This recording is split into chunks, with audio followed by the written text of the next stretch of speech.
Mike Shaw, Director of Marketing Solutions at Comscore. Thanks for joining Bloomberg today. No problem. We've seen that Facebook's rate of growth across Europe is enabling it, in some cases, to outgrow its competitors in nations such as Germany, the Netherlands, and also Russia before too long. What's the appeal of Facebook in comparison with these local European sites? I think the fact that Facebook is global in nature, that it has such a cool factor, things like the social network film coming out earlier, and the fact that so many other users are using it on a global basis, gives it something that people who are purely based in one country just can't achieve. Mm-hmm. And how important is innovation in this competition between these sites? Incredibly important. I think Facebook has shown by its global appeal that fundamentally just copying it is not going to work. It's overtaking those local competitors that are doing just that. So sites are going to have to do something different, like the reinvention of MySpace as a social music platform, or Xing and LinkedIn as specific career professional networks. These networks are going to have to differentiate to compete with Facebook. Okay, so is it fair to say that some of these sites are copycats or clones of Facebook? When you look at some of them, it is undoubtable to say that a lot of the look and feel is exactly the same, the colouring's the same, and the key thing, the functionality, is exactly the same as what people are getting from Facebook.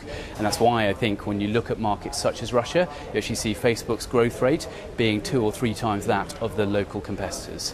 Okay, thank you. And how long do you think it will be before Facebook is the #1 site across the whole of Europe? I think if those sites don't do anything different, if the status quo remains, we would see from our data that the growth rate suggests that switchover should happen around the end of next year. A good example of precedent for this is the Netherlands, where Highs were the local player. Just a year and a bit ago, they were almost double the size of Facebook. Now they were overtaken about 2 months ago. So fundamentally, that change is coming for those sites. Unless they innovate and do something different, they will get surpassed. Okay, and Facebook is still trailing behind smaller sites like Draugiem in Latvia and Nasaklasa in Poland. How long do you think it will be before it's the #1 in these smaller nations?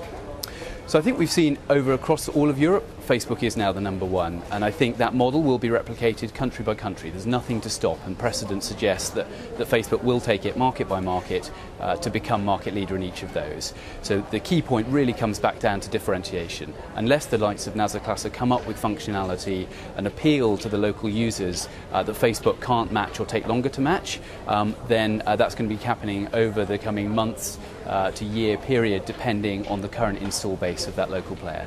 Facebook is currently only the 3rd site in Russia, behind the popular VKontakte and Odnoklassniki. Why do you think it's harder for Facebook to crack Russia?